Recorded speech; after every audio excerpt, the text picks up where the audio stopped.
We turn now to the situation in Hong Kong, where protesters have been demonstrating against the Chinese government now for 4 months. Texas Republican Senator Ted Cruz is the highest-ranking U.S. official to visit the country since those protests began, and he joins us now from Hong Kong. Senator, President Trump stood alongside China's vice premier yesterday and said situation in Hong Kong is dying down and it'll take care of itself. Is that what you're seeing? Well, Margaret, it is good to be with you. You know, I'll tell you, I spent the day today meeting with protest leaders, with pro-democracy activists, and I'll tell you what's happening here in Hong Kong is inspiring. We've seen over 2 million people come to the streets standing up for freedom, standing up for democracy, and standing up against the oppression of the Chinese communist regime. And I think it is very much in the United States' interest to support the people of Hong Kong.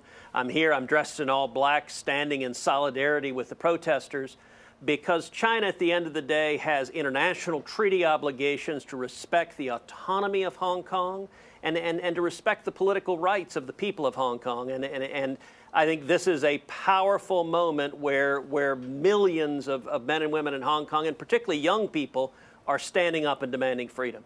So the protests are not dying out, as the president suggested?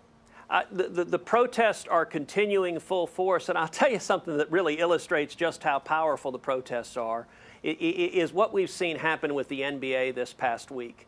As you know, just a few days ago, Daryl Morey, the general manager of the Rockets, my hometown team, I'm a diehard Houston Rockets fan, but he tweeted a very benign tweet where he said, "Stand for freedom, stand with Hong Kong." And the Chinese Communist government, they just about lost it. They got so upset, they ended up boycotting the Rockets. They ended up pulling them off TV in China. They ended up pulling them off the internet. They ended up canceling all of their sponsorships. And sadly, what ended up happening is the NBA as a league began this series of apologies. And it was really sad to see an American company and indeed a global sports league like the NBA being dragooned into censoring the free speech of American citizens in the interest of big bucks. It's not complicated why the NBA did that. Television and the Chinese market is worth a whole lot of money, but thankfully a whole lot of us across the ideological spectrum, indeed I helped lead a bipartisan group of members of Congress calling on the NBA to do better to defend free speech. And, right. and I'm proud to say I think the NBA is doing a better job of defending those free speech rights. But isn't it really the U.S. government that should be leading the charge on this rather than free enterprise? American businesses care about customers. The U.S. government would be leading on values. Well, but listen, American businesses shouldn't be in the business of censoring Americans. And we've seen this pattern, whether it's the NBA afraid of losing a bunch of money in China, or whether it's Hollywood censoring out any content that is critical of the communist government in China. You know, it's really an unfortunate dynamic how China uses its vast resources to promote censorship. I mean, I'm right now on the tail end of an Indo-Pacific tour that I've been in the past week to Japan, to Taiwan, to India, and now Hong Kong. And all of our allies are facing this increased aggressiveness of China. And we need to stand up. We need to defend our shared values. Exactly. So should those kind of protections be in any kind of trade deal with China? Well, listen, a trade deal is functionally different. I'll tell you, Congress just passed, the Senate Foreign Relations Committee just unanimously passed legislation on Hong Kong to pressure China to protect the free speech and democratic rights of the people of Hong Kong. That I'm a co-sponsor of that legislation, right. And it was bipartisan. We saw Republicans and Democrats come together. That's what we should be doing, is standing with the people of Hong Kong and standing up to Chinese censorship. Well, you're talking about legislation there, but what actions we've seen the Trump administration take about Muslim minorities who are being put in internment camps in China have been by the State Department pretty limited.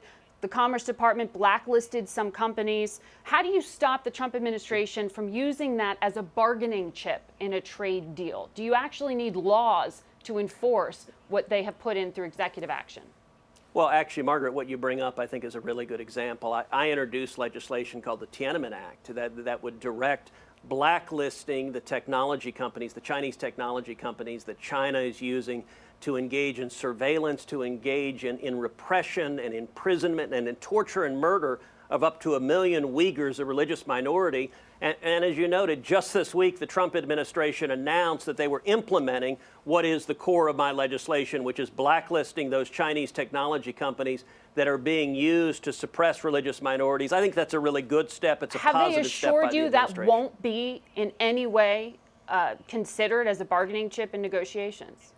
Well, listen, I think we can do both. It's important to get a trade deal with China. I hope we do get a trade deal with China. We have enormous economic concerns, but we can do that and at the same time defend our core values. We can speak out and be a voice for freedom. I think America has a responsibility to use the bully pulpit to defend human rights and to defend freedom. That's something I try to do in the Senate every day. So China's a surveillance state. Is it appropriate for President Trump to be saying China should look into the Biden family? Is that appropriate? Look, of course not. Elections in the U.S. should be decided by Americans, and it's not the business of foreign countries, any foreign countries, to be interfering in our elections. Even Ukraine? I mean, when you're talking about some of this, I mean, do you think that, say, the president's personal attorney, Rudy Giuliani, who's been talking about China, who's been talking about Ukraine, do you want to hear him testify about this sort of shadow foreign policy? Listen, foreign countries should stay out of American elections. That's true for Russia, that's true for Ukraine, that's true for China, that's true for all of them. It should be the American people deciding elections. I don't know what Rudy's been saying. I do know, though, that we should decide our elections. It should be the American people making those decisions. And you do want him to testify before your committee? I think it'd make a lot of sense for Rudy to testify before the Senate Judiciary Committee. That's ultimately a question for the committee chairman, Lindsey Graham, but I'd like to see Rudy testify, yes. So the president is often talking about the need to look into Joe Biden. If he is so concerned, would it be in any way appropriate for him to bring it to his own Justice Department instead of talking about foreign countries looking into his political rival?